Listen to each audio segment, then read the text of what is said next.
The transfer window might have temporarily slammed shut for 6 days, but one player Newcastle continue to be linked with and almost signed not too long ago is Joao Pedro. And after doing some research, I think with everything we need and the budget we have, it could be a very, very good bit of business for Newcastle if we could get that one done this summer. I'm going to look at him a little bit closer, so if you're curious Newcastle fans, you know what to do. Make sure you stick around.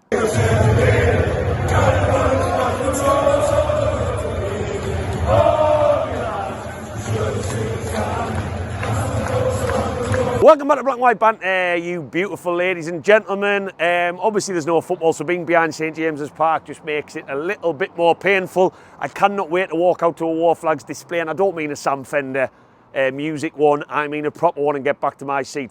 Summers without football are the worst. But there is a big transfer window, and as we are currently here, during the transfer window break, it's a good chance for us to take stock of the more believable links and the idiots who try and get clicks on social media, the in the nose, and just try and ignore them. I'm not going to do a video about all of them, so if that's what you're looking for, go and follow someone else. It's a waste of breath in my opinion. But let's talk about the more serious ones, and if you want to do that with me this summer, you know what to do. Whack that subscribe, give us a comment, and get Black and White Banter across all social media. Big pre-season and season coming up, and there'll be lots of content along the way. So, as I mentioned at the start, Joao Pedro, a player we are continuously linked with and have been for a while from Brighton. Not too long ago, Romano even made himself look like an idiot on Twitter when he was still at Watford before he went to Brighton, if you remember, saying, here we go, here we go. Well, there was no here we go. He never signed. We all thought it was nailed on, and then nothing happened. I think I even did a video about him back then. But his career at Brighton has changed a lot, and as a player, we've learned a lot more about him in the last 2 years since that random transfer link. Lots of people have got lots of opinions on where Newcastle's budget should go this summer, but I think we'd all agree a backup striker to Alexander Isak is needed for this incredible season we're embarking on now with European football in mind. We know what happened last time with injuries. Let's hope that doesn't happen again, but still, Bruno said it, our squad isn't good enough. But I'm going to look at why I think Joao Pedro is not only a good bit of business with our budget and utilising that budget in mind, but also why he could be way more than just a backup to Alexander Isak. Well, a lot of the analysts out there, the neutrals, the people who deep dive, maybe Newcastle fans deep dive into Joao Pedro's stats might say, well, why are we chasing this guy? His numbers aren't very good. 10 goals and 6 assists for Brighton last season, but I would argue because of the positions that he takes up and his flexibility for Brighton, those numbers are pretty positive. So what do I mean by that? Well, Joao Pedro's average shooting distance last season was 15 metres. That tells you everything about where he takes up positions, where he was deployed, and why he's not really used by Brighton as a poacher like Isak can be at times, more of a creator. And with that in mind, that's quite positive in terms of his numbers, but it's his link-up play which I find really interesting, and why, like I mentioned at the start of this video, he could be way more than just a backup to Alexander Isak. Well, look where Joao Pedro matches up on a chart in Europe's top 5 leagues last season for link-up play. Look how high he is. Because Brighton play him in so many different positions, but he also comes and seeks the ball as that creator. He uses the ball and links up so well, as he did for so many large parts of last season, as Brighton fans would probably tell you, with the likes of Mitoma, who we know how good he can be on his day. Even, dare I say, Danny Welbeck, someone who's not very popular around here, particularly after we struggled to get anything off the Seagulls last season. But it's more than just a striker here. It's someone that Eddie Howe can use with Alexander Isak to bring on in tricky situations, because let's face it, Newcastle fans, we need different options when we are facing low blocks, which I still think this Newcastle team struggles with. More teams are going to keep coming to this place and parking the bus. Champions League teams are going to set up very differently, where a flat 4-3-3 isn't always going to work with Isak up top by himself. Alexander Isak is someone, in my opinion, who has been starved off link-up play, because yes, Bruno, Tonali, Joelon, they do offer that. They do support the box at every opportunity. But supporting the box and linking up in and around the box to start and finish a move is not something that I think we have in our locker. Lots of Newcastle fans might say we are still crying out for a number 10.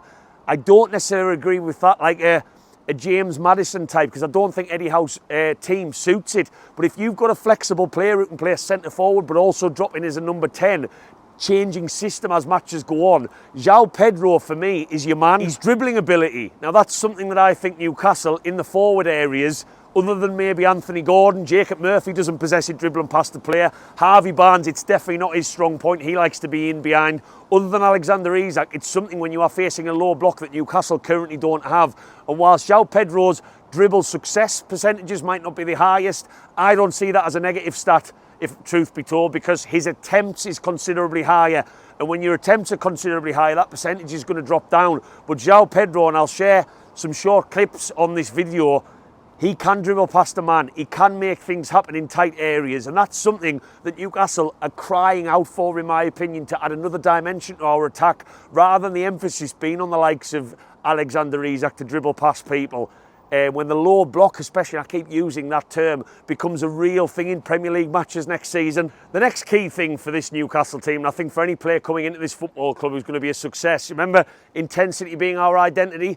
Well, I think under Eddie Howe that'll never change. So a lot of you might be thinking, well, is Joao Pedro made of the right minerals? Well, once upon a time, De Zerbi, the former Brighton manager, actually called Joao Pedro out for his work rate publicly.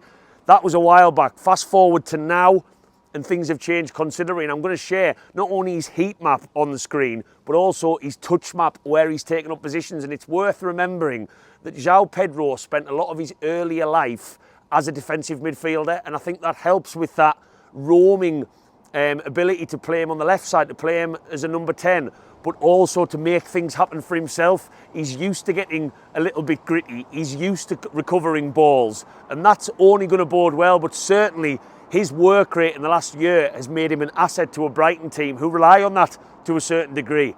He's in terms of how they press, in terms of how they set up.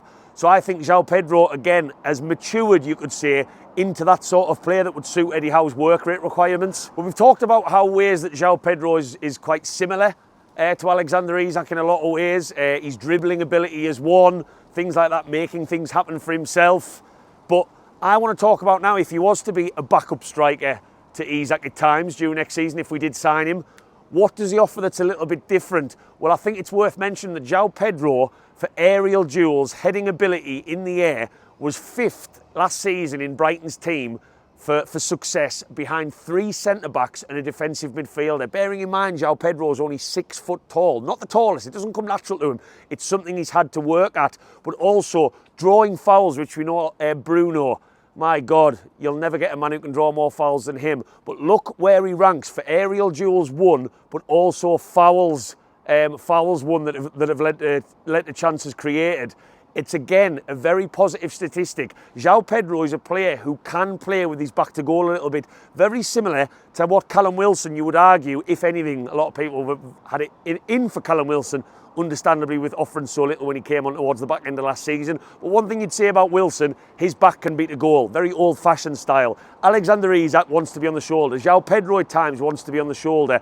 But because of that aggression that comes from that defensive midfield life that he's lived previously and the athleticism, he can offer that in abundance as well. And I think that aerial ability surprised me when I looked at the stats, because he's not the tallest. And you think of a Brazilian, an athletic Brazilian, you don't necessarily think of winning balls. And Brighton, and not a team who play with a lot of crosses, one of the lowest in the league actually. So that's something that he hasn't had to do. That's why his goal scoring from heading isn't the highest. But again, that probably makes the numbers even more impressive.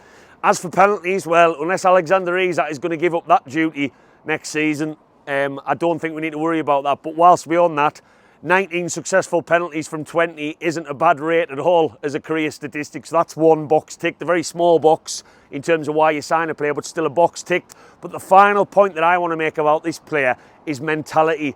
Now, Joao Pedro has a bit of fire in his belly. I think it's a Brazilian and Argentinian thing. We see it in Joelon. My God, it's what makes the player such a beast. We see it in Bruno. It's what makes him such an emotional adopted Geordie.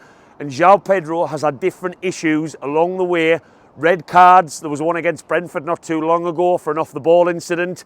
He's had issues with Brighton fans not clapping their players out of sort of petulance, if you like. And yes, a lot of you might be thinking, well, why is that a good thing? Because that is the fire in the belly that Eddie Howe has proved he can contain. Look at Anthony Gordon. Absolute, for a lot of people, awful. A lot of Newcastle fans didn't want him in because of that mentality. Eddie Howe has reined that in and turned him into almost a different mentality of a player with the interview he did with Gary Neville recently. There is fire in Joao Pedro's belly, which again probably explains why he played defensive midfielder. And that's something that, if controlled and managed in the right way by a manager I've got so much faith in, could be another big asset, and is one that is loved by us fans in there when we see that connection from the fans to the player.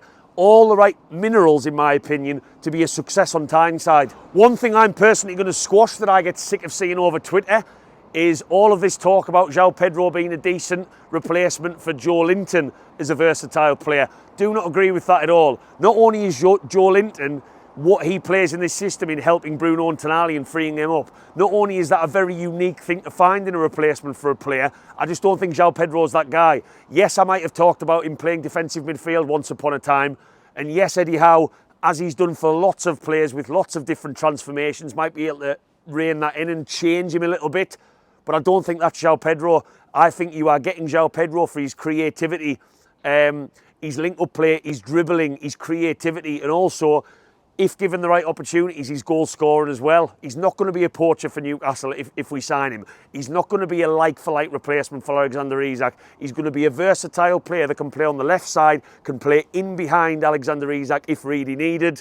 And he can also chip in and work hard, and I think that's important, but that does not mean he's a Joelon. And I think I'm just going to share his average positions played prove that more defensive roles aren't there, and you can't tell me that Joelon is an out-and-out left winger. So that's why I don't get that matchup at all. So all in all, I know some people might be saying, well, you're making this lad sound like an absolute world beater. That's not what this is. I do not think Joao Pedro is the finished article, but with Newcastle United's budget in mind and how that has to be spread across so many positions, with the fact that Joao Pedro might not be a first starter week in, week out for Newcastle, particularly not in the early stages, and with Joao Pedro's versatility in mind and the fact he's got Premier League experience, depending what the fee is, I think this could be a very good bit of business for Newcastle, because I think Joao Pedro is a very, very good player with potential to get even better. And again, sometimes you look at why Eddie Howe has continuously been linked with a player and why he seems to be going after the same ones across numerous windows in his time at Newcastle. It just makes you wonder, and I do think Joao Pedro, when the transfer window reopens, is someone that we are going to pursue, with Brighton apparently needing as much money as possible to bring their own big transfers in as they keep trying to make waves in the transfer window. Let us know your thoughts down below, Newcastle fans. I hope this has been a bit of a better insight. If you like this, whack that follow, whack that subscribe, please. All of the support for this channel helps me a long way as I try and make more of these videos. Get me on TikTok, where there's lots of shorter version videos talking about Newcastle on the daily, and hopefully this is a bit of business we can get done as we look to not bring in 2 world-class signings for 70 million, but spread the budget to compete in Champions League, 2 domestic cups and the league once again next season. Joao Pedro's a yes from me, but I'm curious to find out what you think. But as always, Newcastle fans, keep the faith. Who you let?